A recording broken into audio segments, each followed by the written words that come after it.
الحمد لله نحمده ونستعينه ونؤمن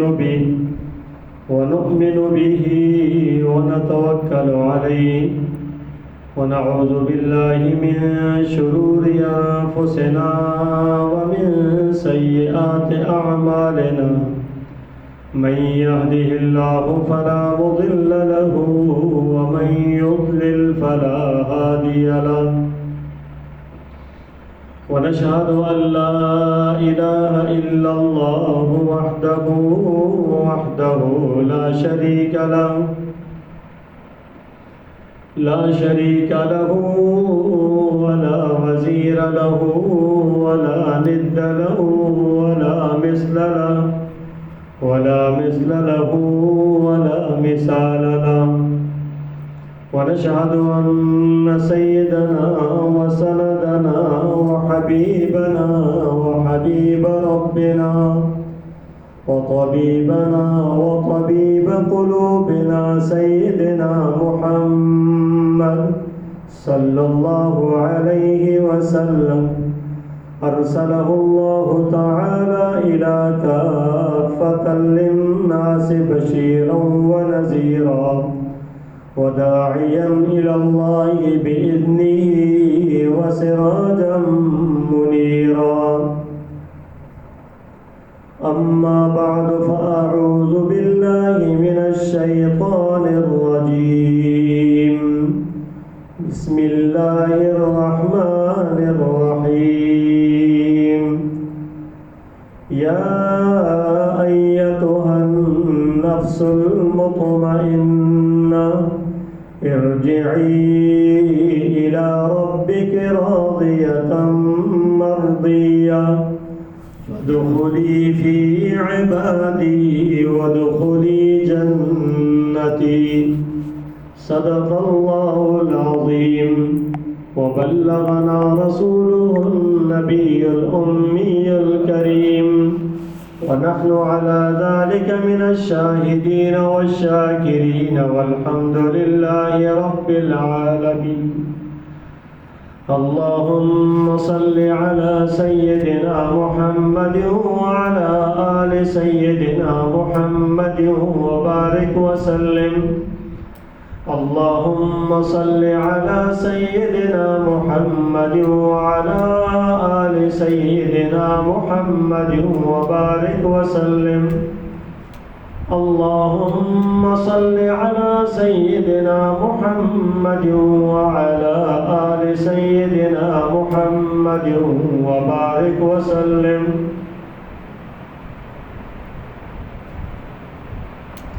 حضرت عثمان غنی رضی اللہ تعالی عنہ فرماتے ہیں کہ مومن کو 6 قسم کے غم ہونے چاہیے، جس کو یہ غم نہیں لگتے وہ مومن نہیں ہے، یعنی ایمان کا تقاضا یہ ہے کہ مومن کو غم لگے رہنے چاہیے۔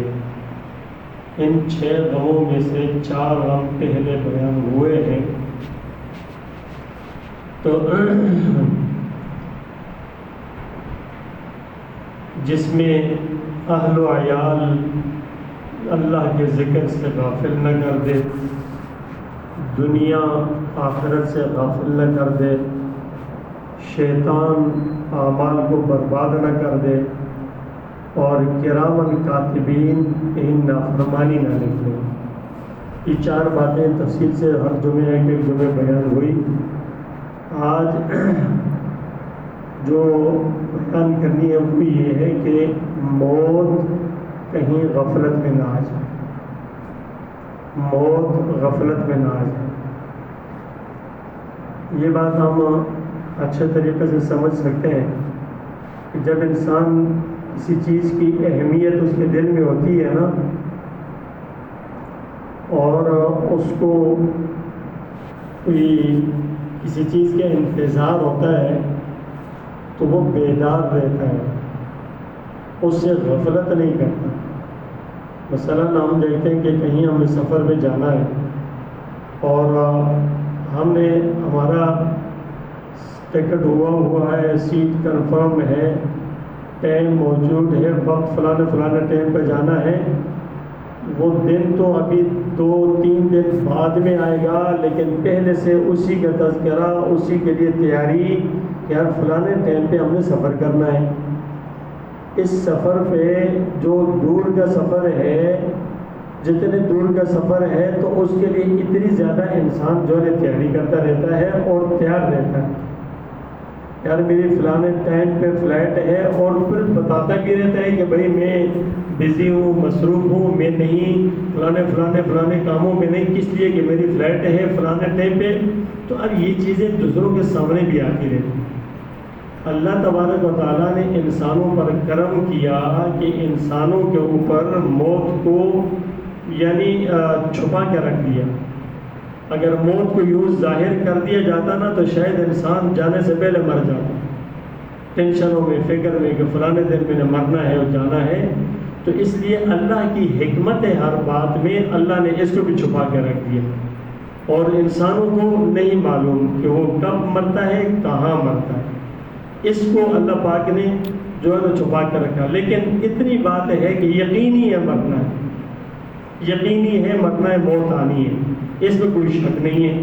اور اتنا یقینی رکھ دیا کہ پل کی خبر نہیں ہے، ایک سانس سے دوسرے کی خبر نہیں، ایک سانس سے دوسرے کی خبر نہیں ہے کہ اگلا سانس میں لے سکتا ہوں یا نہیں، ایک مجلس سے میں اٹھ سکتا ہوں یا نہیں، ایک جگہ سے دوسری جگہ میں گیا ہوں واپس آ سکتا ہوں یا نہیں، کوئی انسان کو کنفرم نہیں ہے کہ میں یہ کر سکتا ہوں یا نہیں۔ یعنی اتنا یقینی ہے کہ جانا ہے، جتنا جانا یقینی ہے نا اتنی غفلت ہماری لگتی ہے۔ حالانکہ بھائی یقینی جانا ہے تو یقینی تیاری ہونی چاہیے نا، اب ہمارا یہ حال ہے۔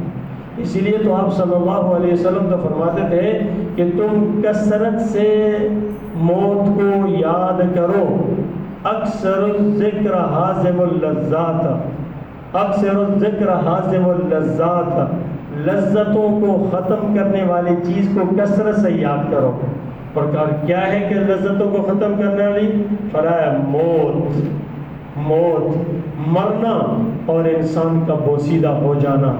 اس کا جب تذکرہ ہوتا ہے تو پھر انسان کو پتہ چلتا ہے کہ یار یہ تو مرنا بھی ہے، رہنا تو ہے نہیں ہے، تو پھر انسان اس کو تیار رہتا ہے، یاد رہتا ہے۔ اس لیے رسول اللہ صلی اللہ علیہ وسلم قبرستان اس لیے جاتے تھے کہ یاد رہے، یہ یاد، پھر وہاں پر دعا بھی کرنا اور یاد بھی ہو کہ بھائی کہ میں نے جانا ہے، یہاں آنا ہے، مر کے، اس لیے یاد رہے۔ تو یہ جو چیز ہے نا، یہ انسان کو یاد رکھنے کے لیے یہ کہ بھائی موت کو یاد کرو، قبرستان جایا کرو تاکہ موت یاد رہے۔ ہم اس چیز سے غافل ہیں، ہماری غفلتوں کا یہ حال ہے کہ ہمیں تو یاد بھی نہیں ہے موت کہ مرنا بھی ہے۔ ہماری موت اچانک اس طریقے سے آ رہی ہوتی ہے کہ ہمیں تو یقین بھی نہیں آتا کہ یار میں نے مرنا بھی ہے۔ کتنے لوگ ہیں، ہم سب بیٹھے ہوئے ہیں نا، اگر غور کریں تو ہماری ایک نہیں 10 سال کی نہیں 100 سال کی پلاننگ بڑی بڑی ہوتی ہے، یہ کرنا ہے، یہ کرنا ہے، یہ کرنا ہے، یہ کرنا ہے۔ تو آپ صلی اللہ علیہ وسلم نے تو بہت پہلے سے بتا دیا تھا، مومن جو ہے یہ دنیا جو ہے ایسی چیز ہے کہ انسان اس کے حرص کے اندر اتنا لگا ہوا ہے کہ وہ کہیں بیٹھا کدھر کی سوچ رہا ہوتا ہے، یہاں تک کہ ایک ڈھیر اگر اس کے پاس کوئی چیز ہے دولت کا نا، دوسرے کی سوچے گا، دوسرا ہے تو تیسرے کی سوچے گا۔ اور آج کل کے دور میں ایک جو ہے نا پوری فیکٹری ہے تو دوسرے کی سوچے گا، دوسری ہے تو تیسرے کی سوچے گا۔ اب اس کی کثرت کے اوپر تو سوچ رہا ہے، لیکن یار جو ہے یہ کیا میں اس کو اللہ کے لیے ہے یا آخرت کے لیے ہے یا مجھے غافل کرنے کے لیے ہے، اس کو سوچا ہی نہیں ہے انسان نے۔ اور جتنا آگے جاتا ہے اور غفلت میں جاتا رہتا ہے، اور غفلتوں میں جاتا رہتا ہے، اللہ سے دور ہوتا جاتا ہے۔ بھائی اللہ سے تو قریب ہونا چاہیے انسان کو، یہ تو سمجھے میرا محسن کون ہے، یہ تو خیال کر لے میرا محسن کون ہے، مجھ پر یہ احسان کس نے کیا۔ ہم نے یہ سوچا میری تدبیر، میری سمجھداری، میری عقل، میری محنت، میری کوشش، کچھ بھی نہیں۔ یہ میری میری میری کو نکالنا پڑے گا. یہ سب کچھ اللہ کا ہے، میرا کچھ بھی نہیں. اس بات کو کہنا پڑے گا. اس کی میری میری کی نفی کر کے جب یہ کہیں گے اللہ اللہ اللہ کی ہے، تب بات بننا شروع ہو جائے گی. تب بات بننا شروع ہو جائے گی. پھر میری مرضی نہیں چلے گی کہ بھئی میں اپنی مرضی چلاؤں. پھر یہ کہہ کہ ہے یہ اللہ کی، تو بھئی مرضی بھی اللہ کی چلے گی نا. ابھی یہ بہت کم ہوتا ہے. تو اس لیے میرے بھائیوں دوستوں، آج ہم غفلتوں میں بہت زیادہ ہے، بہت زیادہ ہے. اس لیے اللہ والے تو کہتے ہیں کہ بھائی جو دم غافل سو دم کافر. جو دم انسان کے جو غفلت میں گزر گیا نا، اس کو ایک کفر میں گزر گیا. یعنی غفلت کے اندر گزرا ہوا انسان کا یہ جو لمحہ ہے، یہ انسان کا کفر میں نہیں، نافرمانی کے اندر گزر گیا، یعنی غفلت میں گزر گیا، کسی کام میں نہیں. اور اللہ والے ہمیشہ اس بات کی سوچ میں رکھتے، دھیان میں رہتے تھے موت آئے گی کسی وقت آنی ہے. اللہ ناراض نہ ہو. اگر کہیں مثال کے طور کوئی تھوڑا سا بھی گناہ ہوتا تھا نا، مثال پر کسی نے کسی کو جھوٹ بول دیا اچانک کوئی ناسمجھی میں، تو توبہ کرتے کرتے روتے روتے اس کا برا حال ہو جاتا تھا. یہ میں نے کیا کر دیا، یہ مجھ سے کیوں جھوٹ بولا گیا. اب روتے روتے حال برا ہو جاتا تھا. اور ہم جھوٹ تو اس کو ہم بڑی اپنی مسافی کہتے ہیں، بڑا کمال کہتے ہیں. میرے کیسے چکر دے دیا، کیسے میں نے اس کو میں نے جو ہے ایسے چکر دے دیا نا، پتہ چلا کہ اس کو یہ جھوٹ کو اپنے کمال سمجھتے ہیں، غیبتوں کو اپنے مجلس کی زینت سمجھتے ہیں. تو میرے دوستوں، ہم بہت غفلت میں ہیں اس موت سے. حضرت فرید الدین عطار رحمۃ اللہ علیہ کے سامنے ایک واقعہ ہوا کہ ایک شخص آیا اور یہ عطر کا کام کرتے تھے، بہت جو ہے جوان انسان تھے. تو عطر کا سامنے کبھی کبھی انسانوں کو سدھارنے کے لیے اللہ کوئی ایسا لمحہ، ایسا واقعہ، اس طرح کی چیز سامنے لے آتے کہ انسان اس کے اوپر سدھر جائے، اپنے حالات کو بدل لے. کبھی کبھی واقعات ہوتے رہتے ہیں، کبھی کبھی انسان کے اوپر یہ حالات آتے ہیں، اور یہ قرآن کہتا ہے آتے ہیں. اللہ خود فرماتا وَلَنَبْلُوَنَّكُمْ بِشَيْءٍ مِّنَ الْخَوْفِ وَالْجُوعِ وَنَقْصٍ مِّنَ الْأَمْوَالِ وَالْأَنفُسِ وَالثَّمَرَاتِ. میں البتہ ضرور آزماؤں گا، کبھی بھوک سے، کبھی مال کم کر کے، کبھی بھگ کم کر کے، کبھی اور پریشانیاں دے کر، یہ سب چیزیں دے کر آزماؤں گا. جو آزمائش میں نہیں ہے، جو ان چیزوں کے اندر نہیں ہے، یہ نہ سمجھے کہ میں دنیا کے اندر آگے بڑھ رہا ہوں، نمازیں نہیں ہے، عبادات نہیں ہے، کچھ بھی نہیں ہے، سمجھتا کہ بڑی عیش و عشرت کی زندگی گزر رہی ہے. عیش عشرت کی نہیں ہے، بڑی غفلت کی زندگی گزر رہی ہے، جس کو کچھ بھی نہیں، آزمائش نہیں، کچھ بھی نہیں ہے، تنبیہ نہیں ہوتی اس کو. اس کا مطلب یہ ہے کہ اللہ ناراض ہے. اور یہ آدمی غفلتوں میں ہو تو اللہ ناراض ہے، یہ نہیں ہے کہ اللہ راضی ہے. تو فرمایا کہ فرید الدین عطار رحمۃ اللہ علیہ سامنے بیٹھے ہوئے تھے نا، تو ایک آدمی آیا، عجیب و غریب ایک انسان تھا، بہت سیدھا سادہ اللہ والا آدمی تھا. آ کر کہنے لگا، غور سے اس کی شیشیوں کو دیکھنے لگا، شیشیوں کو غور سے دیکھنے لگا، اور تو خوشبو کی شیشیں پڑی ہوئی تھی. انہوں نے کہا میاں کیا دیکھ رہے ہو؟ انہوں نے کہا دیکھ رہا ہوں تمہاری سانس، تمہاری روح ان شیشیوں کے اندر اٹکی ہوئی ہے،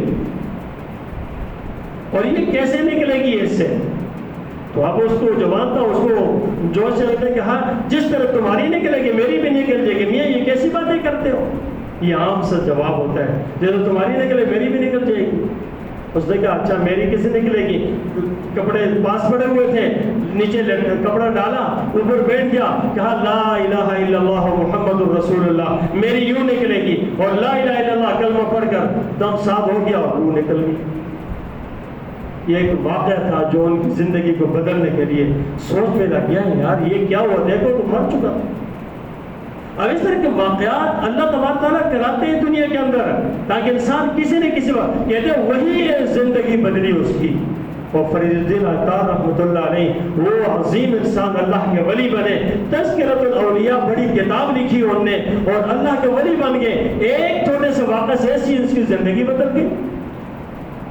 عبداللہ ابن مبارک رحمۃ اللہ علیہ عبداللہ ابن مبارک رحمۃ اللہ بہت بڑے محدث ہیں، آج بھی نام لکھتا ہے، دلوں کے اندر عزت احترام بیدار ہوتا ہے۔ عبداللہ ابن مبارک رحمۃ اللہ بہت بڑے محدث ہیں، کہتے ہیں ان کی ایک زندگی تھی، اور زندگی ایسی تھی، عیش و طرب کی زندگی تھی، مستی کی زندگی، کیف و سرور کی زندگی تھی، بس دوستوں یاروں کے ساتھ محفل جمانا اور شراب و کباب۔ ایک مرتبہ اسی طریقے سے طبلہ لیا ہوا اور ساز باز بجانے کے لیے، اور دیکھتے ہوئے اپنے ایک پارک باغ کے اندر، اور دوست بھی ہیں وہاں پر بیٹھے ہوئے، اب بیٹھے بیٹھے جو ہے اچانک ایسے نیند آ رہی ہے جس غفلتوں کے اندر، اور کوئی ہاتھ مار رہے، آواز کچھ اور آ رہی ہے، آواز آ رہی ہے، الم یعن للذین آمنوا ان تخشع قلوبهم لذکر اللہ۔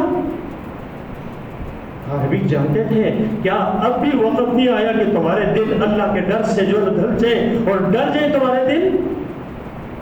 پریشان یار، دیکھے تو اتنی آواز کہاں سے آ رہی ہے، پھر تو دیکھا، پھر آواز وہی آ رہی ہے، بجان لگ وہی آواز، اور دیر سے دل پر اثر ہوا کہ یا اللہ میں کس غفلت کے اندر ہوں۔ دوستوں کو بلایا، بھائی آج سے میری توبہ ہے، آج سے میری توبہ ہے، میں ان چیزوں کے اندر سب توڑ کے سب کچھ چھوڑ دوں۔ اور اس کے بعد پھر علم حاصل کیا، پھر تعلیم میں لگے، پھر عبداللہ بن مبارک بنے، بڑے محدث بنے۔ تو یہ آیات آج بھی موجود ہے قرآن کے اندر، سورہ حدید کے اندر آیت موجود ہے، الم یعن للذین آمنوا ان تخشع قلوبهم لذکر اللہ۔ ہم جب غلط کچھ کر رہے ہوتے ہیں، برائیوں میں لگے ہوتے ہیں، ہمارے سامنے بھی جھنجھوڑ کے یہ آیت آتی ہے کہ کیا نہیں آیا بھائی تو توبہ کر لو، ڈر جاؤ۔ ہمیں کیوں نہیں احساس ہوتا؟ اسی لیے درس تو ہم نہیں سنتے، قرآن مجید ہم نہیں پڑھتے، علماء کے پاس ہم نہیں بیٹھتے، تو کہاں سے آئے؟ یاد رکھیں دو چیزیں انسان کے بہترین خاتمے کے لیے، دو چیزوں کا اہتمام کرنا چاہیے۔ ایک چیز مسواک کا عمل ہے، کہتے ہیں کہ مسواک کا عمل جو کرتا ہے نا، اس کو ہر نماز کے وضو کرتے وقت مسواک کرنا چاہیے۔ جو مسواک کرتا ہے اپنے پاس رکھتا ہے۔ علامہ شامی رحمۃ اللہ علیہ نے 70 فوائد لکھے، 70 فوائد لکھے، اور طبی فوائد تو ہے ہی ہے، لیکن یہ جو ہے نا فوائد، فائدہ اس کا کبھی ایکسیڈنٹ نہیں ہوگا، ہوا تو کوئی ہڈی اللہ نہیں توڑے گا اس کی، اگر اس کی جائے مسواک ہو، مجرد چیز۔ دوسری یہ ہے کہ کلمہ نصیب ہوگا اس انسان کو مرتے وقت کلمہ نصیب ہوگا۔ اور دوسری چیز اللہ والوں کی صحبت ہے، اللہ والوں کی صحبتیں ہیں، کہ یہ انسان کو ایسی چیز ہے نا کہ یہ صحبت جس کو مل گئی، اس لیے حدیث میں آتا ہے لا یشقى جلیسہم، ان لوگوں کی صحبت اختیار کرنے والا کبھی بدبخت نہیں ہوتا، ان لوگوں کی صحبت حاصل کرنے والا کبھی بدبخت نہیں ہوتا، اللہ والوں کی صحبت حاصل کرنے والا۔ اس لیے تو کسی نے کہا کہ یہ صحبت اتنی بڑی چیز ہے، اتنی بڑی چیز ہے کہ ایک لمحے کی فکر اور صحبت جو ہوتا ہے نا، یہ کئی ہزار مہینوں کی عبادت سے افضل ہے۔ اب یہ اس کے اندر سوچنا چاہیے ہے۔ اللہ تبارک تعالیٰ نے ایک جملے کے اندر اس کو یوں ہی کہہ کر ختم کر دیا کہ اگر تم متقی بننا چاہتے ہو نا، متقی بننا چاہتے ہو، اتقوا اللہ، اور پھر کونوا مع الصادقین، سچوں کے ساتھ ہو جاؤ، ان کی معیت ہو جو اہل اللہ کی صحبت اختیار کرو۔ اور جب یہ ان کی معیت ملے گی، اللہ پاک اس انسان کو کبھی بدبخت نہیں کرے گا، اور موت صحیح حالت میں آ جانا، صحیح حالت میں کلمہ پڑھ کر، یہ نیک بختی ہے، سعادت مندی ہے، اور بری حالت میں آ جانا نا بدبختی ہے، اور حدیث میں آتا ہے یہ بدبخت نہیں ہوتے۔ تو اس لیے میرے دوستو اپنے اعمال پر، اپنے باتوں پر غور کریں اور سوچیں۔ ہم نا روزمرہ کے چیزوں پر ابھی کون سا دن ہے، کون سا وقت ہے، کون سا مہینہ ہے، ہم تو یہ ٹائم ٹیبل ویسے دیکھتے جس طرح معمولات کچھ کرنے ہوتے ہیں۔ بھائی ہمارا ہر لمحہ قیمتی ہے، ہمارا ہر لمحہ قیمتی ہے، ہمارا ہر لمحہ غفلت کے اندر نہیں، اللہ کی یاد پہ گزرنا چاہیے۔ اور اللہ کی یاد پہ کیسے؟ آپ کہیں گے کہ ہر وقت اللہ کی یاد، لا الہ الا اللہ، لا الہ الا اللہ، اللہ اللہ اللہ اللہ، یہ کرنا مقصد نہیں ہے۔